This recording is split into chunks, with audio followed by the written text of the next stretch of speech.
Friday, May the 25th, and today our thought is children's blessing. Children are among our greatest blessings.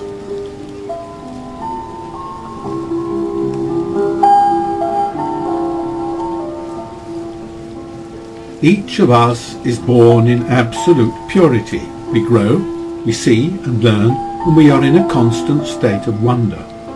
One of the greatest blessings we can receive from children is to witness their awe as they discover the world in which they live. Jesus encouraged us to be like little children, to live in faith and fascination and childlike innocence.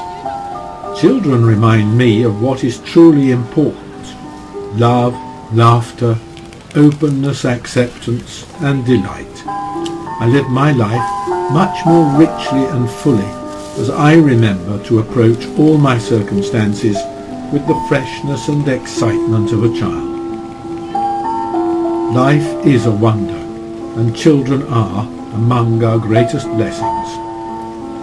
Matthew's Gospel, chapter 19, verse 14 says, "Let the little children come to me, and do not stop them, for it is to such as these that the kingdom of heaven belongs."